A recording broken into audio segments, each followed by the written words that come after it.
Back to my YouTube channel. ಎಲ್ಲರೂ ಹೇಗಿದ್ದೀರಾ? I hope ನೀವೆಲ್ಲರೂ ಚೆನ್ನಾಗಿದ್ದೀರಾ ಅಂತ.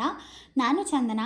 ಈ ವಿಡಿಯೋ ತುಂಬ ಡಿಫ್ರೆಂಟ್ ಆಗಿದೆ. ನೀವು ಇಲ್ಲಿವರೆಗೂ ನೋಡಿರೋದಕ್ಕಿಂತ ಡಿಫ್ರೆಂಟ್ ಆಗಿದೆ.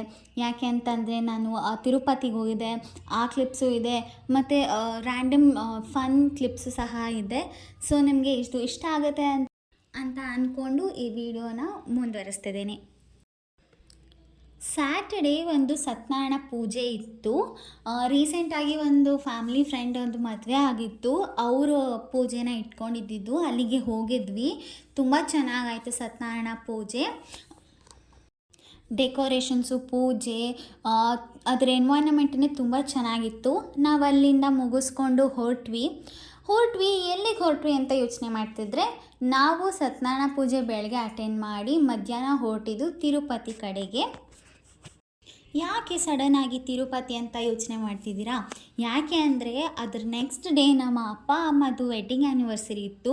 ಅದಕ್ಕೆ ಅಲ್ಲಿ ಕಲ್ಯಾಣೋತ್ಸವ ಮಾಡಿಸ್ತಿದ್ವಿ. ಅದಕ್ಕೋಸ್ಕರ ನಾವು ಅಲ್ಲಿಂದ ತಿರುಪತಿಗೆ ಹೊರಟ್ವಿ. ಹೋಗ್ತಾ ಸಂಜೆ ಆಯಿತು. ಅಲ್ಲಿ ನಾವು ಆನ್ ದ ವೇ ಒಂದು ಜ್ಯೂಸ್ ಕೆಫೆಯಲ್ಲಿ ನಿಲ್ಲಿಸಿದ್ವಿ. ಅಲ್ಲಿ ನಾವು ಒಂದು ಟೀ ಮತ್ತು ಒಂದು ಮಿಲ್ಕ್ ಶೇಕ್ನ ತೊಗೊಂಡ್ವಿ. ಜಸ್ಟ್ ಫಾರ್ ದ ರಿಫ್ರೆಶ್ಮೆಂಟ್ ನಾವಲ್ಲಿ ನಿಲ್ಲಿಸಿದ್ದು. ಆಮೇಲೆ ನಾವು ತಿರುಪತಿಗೆ ಹೊರಟ್ವಿ. ಅಲ್ಲಿನ ರೋಡ್, ಲೈಟಿಂಗ್ಸ್, ಫೀಲಿಂಗೇ ತುಂಬ ಚೆನ್ನಾಗಿತ್ತು.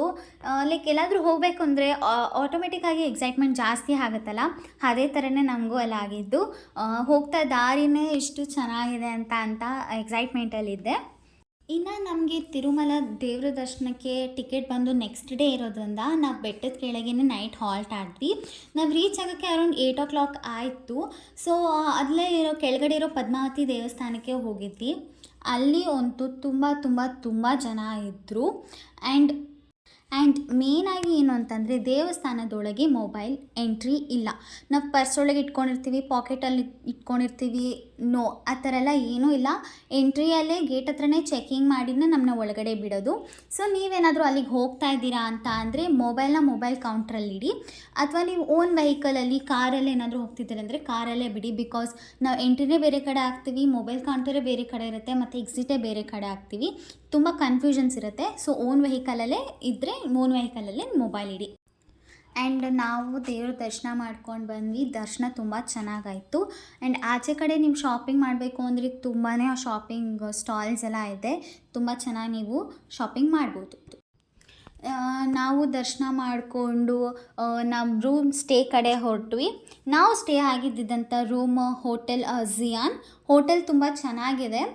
ನೀವು ವಿಸಿಟ್ ಮಾಡ್ತೀರಾ ಅಂತ ಅಂದರೆ ಲಿಂಕ್ನ ನಾನು ಡಿಸ್ಕ್ರಿಪ್ಷನ್ ಬಾಕ್ಸಲ್ಲಿ ಕೊಟ್ಟಿರ್ತೀನಿ, ಚೆಕ್ ಮಾಡಿ. ಹೋಟ್ಲಿಗೆ ಎಂಟರ್ ಆಗಿದ ತಕ್ಷಣ ಇದು ರಿಸೆಪ್ಷನ್. ಆ್ಯಂಡ್ ರೂಮಲ್ಲಿ 2 ಚೇರ್ಸ್, ಒಂದು ಟೇಬಲ್ ಕೊಟ್ಟಿದ್ದಾರೆ. ಆ್ಯಂಡ್ ಇದು ಬೆಡ್. ನಾವು 4 ಜನ ಇರೋದ್ರಿಂದ ಒಂದು ಎಕ್ಸ್ಟ್ರಾ ಬೆಡ್ನ ತೊಗೊಂಡಿದ್ವಿ.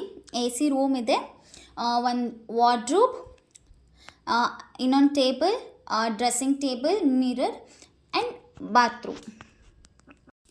ಈ ಬೇಸಿಗೆಗೆ, ಈ ಬಿಸಿಗೆ ರಾತ್ರಿ AC ಗಾಳೀಲಿ ತಣ್ಣಗೆ ಆರಾಮಾಗಿ ನಿದ್ದೆ ಮಾಡಿದ್ವಿ. ಎಲ್ಲರೂ ಅಲಾರಾಮ್ ಇಟ್ಕೊಂಡಿದ್ವಿ. ಬೆಳಗ್ಗೆ ಬೇಗ ಎದ್ದು ದೇವ್ರ ದರ್ಶನಕ್ಕೆ ಅಂತ ಹೊರಟ್ವಿ. ಬೆಟ್ಟದ ಮೇಲೆ ತಿರುಮಲ ದೇವಸ್ಥಾನಕ್ಕೆ. ನಾವು ಏನು ಟೋಲ್ ಸಿಗುತ್ತೆ ಬೆಟ್ಟ ಹೋಗೋದಕ್ಕೇ, ಅಲ್ಲಿ ನಮ್ಮದು A to Z ಚೆಕ್ಕಿಂಗ್ ಆಗುತ್ತೆ. ಪ್ರತಿಯೊಬ್ಬರೂ ಕಾರಿಂದ ಇಳಿತೀವಿ. ಕಾರನ್ನು ಫುಲ್ ಚೆಕ್ಕಿಂಗ್ ಮಾಡ್ತಾರೆ, ನಮ್ಮ ಬಾಡಿಗೆ ಚೆಕ್ಕಿಂಗ್ ಮಾಡ್ತಾರೆ, ಲಗೇಜಸ್ ಪ್ರತಿಯೊಂದೂ ಎಲ್ಲ ಚೆಕ್ಕಿಂಗ್ ಮಾಡೇ ಅವ್ರು ಕಳಿಸೋದು. ಅಲ್ಲಿ ತುಂಬ ಹೊತ್ತು ಆಯಿತು ಚೆಕ್ಕಿಂಗಿಗೆ. ಬಿಕಾಸ್ ಪ್ರತಿಯೊಂದು ಬಸ್ಸು, ಕಾರ್, ಯಾವುದೇ ವೆಹಿಕಲ್ಸ್ ಇದ್ದರೂ ಪ್ರತಿಯೊಂದೂ ಚೆಕ್ ಮಾಡ್ತಿದ್ರು. ಈವನ್ ಗೌರ್ಮೆಂಟ್ ಬಸ್ಸಸ್ನೂ ಎಲ್ಲ ಚೆಕ್ ಮಾಡ್ತಿದ್ರು. ತುಂಬ ಹೊತ್ತಲ್ಲ, ಒಂದು ಅರೌಂಡ್ 10 minutes ಆಯಿತು ಚೆಕ್ಕಿಂಗಿಗೆ. ಅದೆಲ್ಲ ಮುಗಿಸ್ಕೊಂಡು ಹೊರಟ್ವಿ. ರೋಡ್ ಎಷ್ಟು ಚೆನ್ನಾಗಿದೆ, ಸುತ್ತಲೂ ಗ್ರೀನರಿ.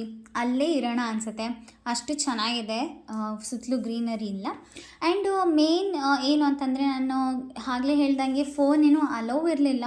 ನಾನು ವೆಹಿಕಲಲ್ಲೇ ನಮ್ಮ ಓನ್ ಕಾರ್ ತೊಗೊಂಡೋಗಿರೋದ್ರಿಂದ ಕಾರಲ್ಲೇ ನಾವು ಫೋನ್ ಪ್ರತಿಯೊಂದೂ ಅಲ್ಲೇ ಬಿಟ್ಟು ಹೋಗಿರೋದ್ರಿಂದ ನಂಗೆ ಅಲ್ಲಿ ಇನ್ನೇನು ರೆಕಾರ್ಡ್ ಮಾಡೋದಕ್ಕೆ ಸಿಗಲಿಲ್ಲ. ನನಗೂ ತುಂಬ ಬೇಜಾರಾಯಿತು, ಏನೂ ರೆಕಾರ್ಡ್ ಮಾಡೋಕ್ಕಾಗಲಿಲ್ಲ ಅಂತ. Very sorry. ನಾವು ಅರೌಂಡು 10-10:30 ನಾವು ಮೇಲೆ ದೇವಸ್ಥಾನಕ್ಕೆ ಹೋದ್ವಿ. ನಾವು ದರ್ಶನ ಮಾಡಿಕೊಂಡು ಎಲ್ಲ ಊಟ ಮಾಡಿಕೊಂಡು ನಾವು ವಾಪಸ್ ಕಾರ್ ಹತ್ರ ಬರೋದಕ್ಕೇ 4-4:30 ಆಗೋಯಿತು. ನಮ್ಮ ಡೇ ಫುಲ್ ಅಲ್ಲೇ ಆಯಿತು. ಸೊ ಅಲ್ಲಿಂದ ಇಳ್ಕೊಂಬರ್ತಾಯಿದ್ವಿ. ಅಲ್ಲಿ ಲುಕ್ ನಮಗೇನು ಕಾಣಿಸ್ತು, ಬ್ಲೂ ಕಾ ಅಂತಾರಲ್ಲ ನೀಲಿ ಹಸು ಅಂತ ಅದು ಕಾಣಿಸ್ತು, ಅಲ್ಲೇ ದಾರಿಲೇ ಇತ್ತು. ಖುಷಿ ಆಯಿತು ನೋಡಿ. ಆ್ಯಂಡ್ ನಾವು ನೈಟ್ ಡಿನ್ನರ್ಗೆ on the way Srinivasa grand ಹೋಟೆಲ್ಗೆ ಬಂದಿದ್ವಿ. ಅಲ್ಲಿ ನಾವು ಬಟರ್ ಕುಲ್ಚಾ ಮತ್ತು ಪನ್ನೀರ್ ಬಟರ್ ಮಸಾಲ, ಪನ್ನೀರ್ ಕಬಾಬ್ ಮತ್ತು ಐಸ್ ಕ್ರೀಮ್ ತಗೊಂಡ್ವಿ.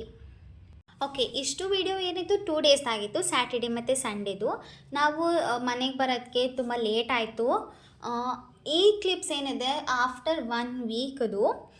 ನಾವೆಲ್ಲ ಸೆಟಲ್ ಡೌನ್ ಆಗಿ 1 ವೀಕ್ ಆದಮೇಲೆ ನಾವು ನಮ್ಮ ಫ್ಯಾಮಿಲಿ ಮತ್ತು ನೇಬರ್ಸ್ ಎಲ್ಲ ವಾಕಿಂಗ್ ಹೋಗ್ತಾ ಇದ್ವಿ. ಅಲ್ಲಿ ತುಂಬ ಚೆನ್ನಾಗಿ ಗಾಳಿ ಬರ್ತಾ ಇತ್ತು. ಈ ಬೇಸಿಗೆಯಲ್ಲಿ ತಣ್ಣ ಗಾಳಿ ಬರ್ತಿದೆ ಅಂದರೆ ಸ್ವಲ್ಪ ತಲೆ ಕೂತು ಆ ತಣ್ಣಗಿರೋ ಗಾಳಿನ ಎಂಜಾಯ್ ಮಾಡ್ಕೊಂಡು ಬರಬೇಕು ಅನಿಸುತ್ತೆ. ಸೊ ಹಾಗೆ ಮಾಡ್ತಿರ್ಬೇಕಾದಾಗ ನಮಗೆಲ್ಲ ಸಡನ್ನಾಗಿ ಒಂದು ಥಾಟ್ ಬಂತು ದಟ್ ನಾವಿಲ್ಲಿ ಪಿಕ್ನಿಕ್ ಥರ ಕಾಫಿ ತೊಗೊಬಂದು ಪಿಕ್ನಿಕ್ ಥರ ಮಾಡಿದ್ರೆ ಹೇಗಿರುತ್ತೆ ಅಂತ. ಸೊ ಅದು ನೆಕ್ಸ್ಟ್ ಡೇ ಅದನ್ನು ಎಕ್ಸಿಕ್ಯೂಟಿವ್ ಸಹ ಮಾಡಿದ್ವಿ. ಸೊ ಅದರದ್ದೇ ಇಲ್ಲಿ ತಯಾರಿ ನಡೀತಿದೆ. ಕಾಫಿ ಮಾಡಿಕೊಂಡು ಬಿಸ್ಕೆಟ್, ನೀರು ಎಲ್ಲನೂ ಪ್ಯಾಕ್ ಮಾಡ್ಕೊಂಡು ಬ್ಯಾಗಲ್ಲಿ ಹೊಡ್ತಾ ಇದ್ದೀವಿ. ನಾವು ಎಂಜಾಯ್ಮೆಂಟಿಗಾಗಲಿ ಅಥವಾ ರಿಫ್ರೆಶ್ ಮೈಂಡಿಗಾಗಲಿ ಒಳ್ಳೆ ಕಾಸ್ಟ್ಲಿ ರೆಸ್ಟೋರೆಂಟ್ಸ್ಗಾಗಲಿ ಅಥವಾ ವೆಕೇಷನ್ಸ್ಗಾಗಿರಲಿ ಫ್ರೆಂಡ್ಸ್ ಅಥವಾ ಫ್ಯಾಮಿಲಿ ಯಾರಾದರೂ ಬರಬೇಕು, ಬ್ಯುಸಿ ಶೆಡ್ಯೂಲಿಂದ ಆಚೆ ಬರಬೇಕು ಅಂತಲೇ ಕಾಯೋದಲ್ಲ. ಎಸ್ಪೆಷಲಿ ಹೋಮ್ ಮೇಕರ್ಸು ಒಂದು ಸಣ್ಣ ಪುಟ್ಟದಾಗಿದ್ದು ಸಹ ತುಂಬ ಎಂಜಾಯ್ ಮಾಡ್ತಾರೆ. ಸೊ ಅಥವಾ ಅವ್ರ ವಾಕಿಂಗ್ ಹೋಗ್ತಿದ್ರೆ ಅಥವಾ ಫ್ರೆಂಡ್ಸ್ ಜೊತೆ ಒಂದು ಪಾರ್ಕಲ್ಲೇ ಆಗಿರಲಿ ಒಂದು ಕಾಫಿ ಕುಡಿದ್ರೇ ಅದೇ ಒಂದು ದೊಡ್ಡ ಎಂಜಾಯ್ಮೆಂಟ್ ಥರ ನಾವು ಫೀಲ್ ಮಾಡ್ತೀರಿ. ಸೊ ಅದೇ ಥರನೇ ಇಲ್ಲಿ ನಾವು ಮಾಡಿದ್ದು. ನಾನು, ನಮ್ಮಮ್ಮ ಮತ್ತು ನೈಬರ್ಸ್ ಎಲ್ಲ ಹೋಗಿದ್ವಿ, ಚೆನ್ನಾಗಿ ಎಂಜಾಯ್ ಮಾಡ್ಕೊಂಡು ಬಂದ್ವಿ. ಒಂದೊಳ್ಳೆ ಟೈಮ್ ಸ್ಪೆಂಡ್ ಆಯಿತು. ನೀವು ಇದೇ ಥರ ಯಾವ್ದಾದ್ರು ಟ್ರೈ ಮಾಡಿ ನಿಮ್ಗೆ ಹೇಗೆ ಅನಿಸ್ತು ಅಂತ ಕಮೆಂಟಲ್ಲಿ ತಿಳಿಸ್ಕೊಡಿ. ಸೊ ಈ ವಿಡಿಯೋ ಡಿಫ್ರೆಂಟ್ ಆಗಿತ್ತು. ಎಷ್ಟೊಂದು ದಿನ ಕ್ಲಿಪ್ ಆ್ಯಡ್ ಮಾಡಿದೆ. ಐ ಹೋಪ್ ನಿಮಗೆ ಇದು ಇಷ್ಟ ಆಗಿದೆ ಅಂತ. ನೀವು ಇಲ್ಲಿವರೆಗೂ ನೋಡಿದ್ದೀರಾ ಅಂದರೆ ಇಷ್ಟ ಆಗಿದೆ ಅಂತಲೇ ಅನ್ಕೋತೀನಿ. ಹಾಗೆ ನೀವು ಇನ್ನೂ ನನ್ನ ಚಾನಲ್ನ ಸಬ್ಸ್ಕ್ರೈಬ್ ಮಾಡಿಲ್ಲ ಅಂದರೆ ದಯವಿಟ್ಟು ಸಬ್ಸ್ಕ್ರೈಬ್ ಮಾಡಿ, ಲೈಕ್ ಮಾಡಿ, ಕಮೆಂಟ್ ಮಾಡಿ, ಹಾಗೆ ನಿಮ್ಮ ಫ್ಯಾಮಿಲಿ ಫ್ರೆಂಡ್ಸ್ ಎಲ್ಲರಿಗೂ ಶೇರ್ ಮಾಡಿ. Thank you so much for watching. Bye.